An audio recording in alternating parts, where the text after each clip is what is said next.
Wet skim or dry skim? Which is better? Let's get into it.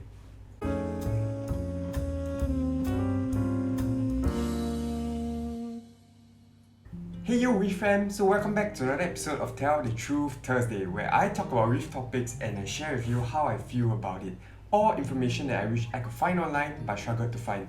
So today we are talking about the age-old question, wet skimming or dry skimming? Before we dive into which is better, we need to understand the difference between both. Dry skimming refers to tuning your skimmer to produce an almost dry-like foam in the collection cup, while wet skimming refers to producing a more liquidy, more flowy waste. You can usually tell them apart by two factors, the color of the skimmate as well as the consistency of the skimmate.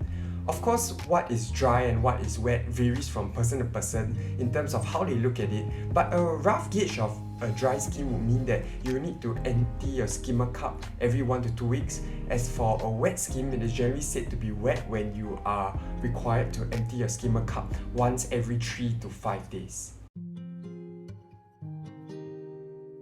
Okay, with the definitions out, here are the reasons why you want to do a dry skim or wet skim.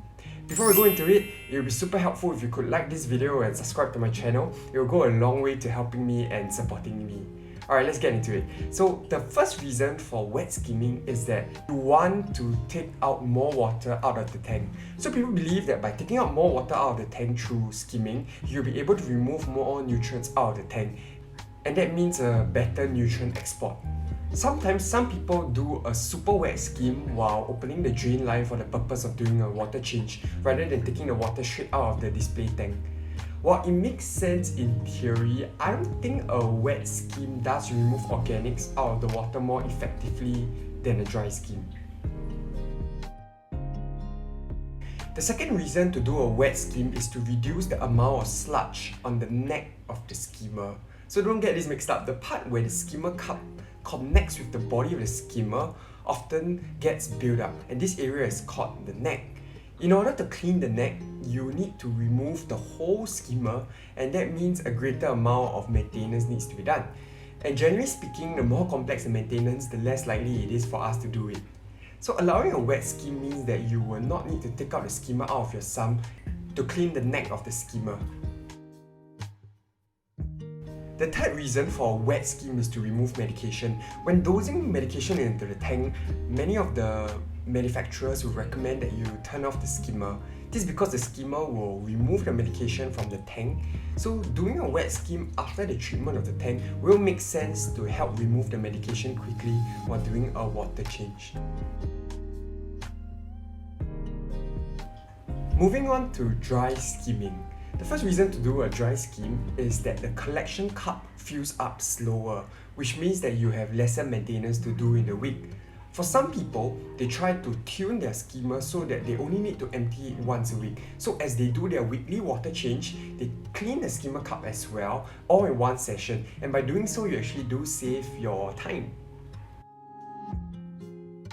The second reason for dry skimming is to prevent skimmer overflow. I don't know if it's just me, but my skimmer works better when I'm sleeping. And usually things go wrong when I'm away from the tank. So having a dry skim means that the chances that my skimmer overflows is much lesser. And that kind of gives me a peace of mind when I'm dealing with my skimmer to know that the chances of my skimmer overflowing is lesser. I've experienced my skimmer overflowing, and can I say that it is not a good experience and it's not something I wish on anybody. The third reason to dry skim, which is a big reason for me, is to prevent parameter swings. When you wet skim, you take out more water, which means that the salinity of your tank will drop. For me, I don't have the discipline to measure how much salt water is taken out by my skimmer and actually add that amount of salt water back to the tank. So I'd rather avoid this issue completely. However, this only applies to some people, such as myself, because we have really small tanks or nano tanks, and every little change that we make has a big impact on the water stability. So I've gone through the pros of both wet and dry skimming, and you might see the benefit of both but can't decide which is for you.